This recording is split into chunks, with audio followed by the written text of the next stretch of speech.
என் பேர் செல்வி. நான் ஆவடியிலேருந்து வரேன். நான் வந்து பேரண்ட்ஸோடு தான் இருக்கேன். நான் 10 வருஷம் ஆகுது திருநங்கையாக மாறி.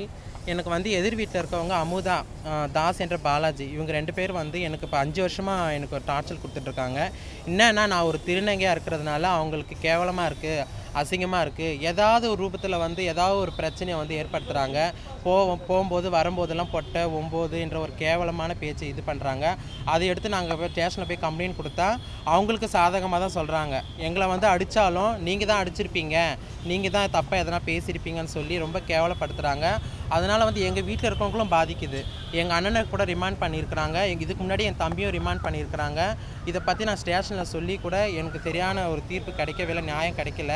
அதனால தான் கமிஷனர் சாரை பார்க்கலான்னு வந்திருக்கோம். நிறைய கொலை மிரட்டலும் வருது எனக்கு.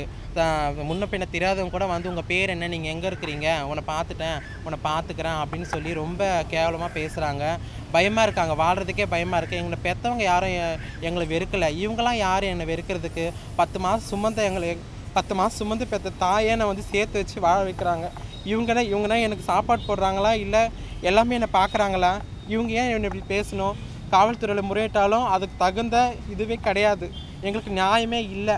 இப்போ கமிஷன் ஆஃபீஸுக்கு வந்தால் கூட என்ன சொல்கிறாங்க, டிசியை போய் பாருங்கள், ஸ்டெப்பாக வந்தால் தான் நாங்கள் பார்க்க முடியும் அப்படின்றாங்க. நாங்கள் இன்னும் கமிஷனரை பார்க்கல, டிசியை தான் பார்க்க போகிறோம். டிசியை பார்த்துட்டு அதுக்கப்புறமா தான் கமிஷனர்கிட்ட வரப்போகிறோம்.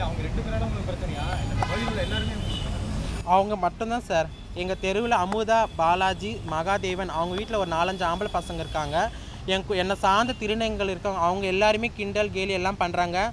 நடு இரவில் 12 மணிக்கெல்லாம் கல் தூக்கி போடுறது, அதுக்கப்புறம் மாடி மேலே நின்று சிக்னல் கொடுக்கறது, இதெல்லாம் பண்ணுறாங்க. ஆனால் அந்த ஸ்டேஷன் அசிங்கமாக திட்டுறாங்க, அசிங்கமாக பண்ணுறாங்க.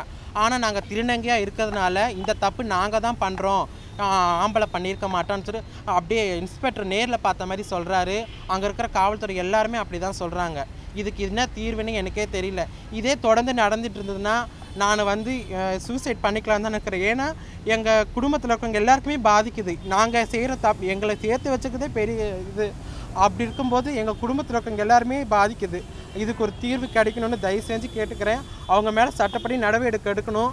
இது 5 வருஷமாக நடந்துகிட்ருக்கு இந்த பிரச்சனை. இதுக்கு ஒரு தீர்வே இல்லை. தயவு செஞ்சு இதுக்கு ஒரு அவங்களுக்கு வீட்டுக்காரர் கிடையாது, பல ஆண்களுடன் தொடர்பு இருக்குது, கட்சிக்காரங்களும் இருக்கிறாங்க.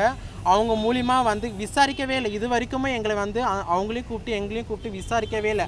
விசாரிக்காமே எங்கள் மேலே ரிமாண்ட் பண்ணாங்க. எங்கள் அண்ணன் ரிமாண்ட் பண்ணாங்க. சனிக்கிழமை நைட் அன்றைக்கி போனோம். என்னங்க சார் என்ன பிரச்சனை கூட எதுவும் கேட்கல, உங்களை ரிமாண்ட் பண்ணிட்டாங்க, எதுவும் இருந்தாலும் கோர்ட்டில் போய் பார்த்துங்கன்ட்டு அப்படி சொல்கிறாங்க. இது வரைக்கும் விசாரிக்கலை. அது இப்போ டிசி கிட்ட போக போகிறோம். டிசினா விசாரிப்பாரான்னு தெரியல.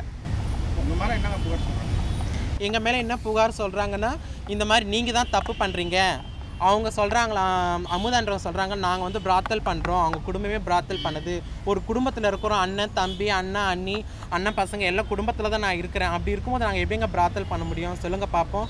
அவங்க பிராத்தல் பண்ணுறாங்க, அது தெருவுக்கு எல்லாருக்குமே தெரியும், ஸ்டேஷனுக்கே தெரியும். ஸ்டேஷனில் அப்படி தெரிஞ்சும் அவங்க ஸ்டேஷனில் கண்டுக்காமல் இருக்கிறாங்க. இவங்க பிராத்தல் பண்ணுறாங்க, பல ஆண்களோட தொடர்பு இருக்குது, அவங்க எல்லாருக்குமே தெரியும், ஆவடி நகரத்துக்கு எல்லாருக்குமே தெரியும். ஆனால் இதை பற்றி ஸ்டேஷனில் இதை பற்றி எதுவும் பேச மாட்டாங்க, எங்களை தான் இழிவாக பேசுகிறாங்க. ஆவடி டேங்க் பற்றி போலீஸ் ஸ்டேஷன், T7 டேங்க் பற்றி போலீஸ் ஸ்டேஷன்.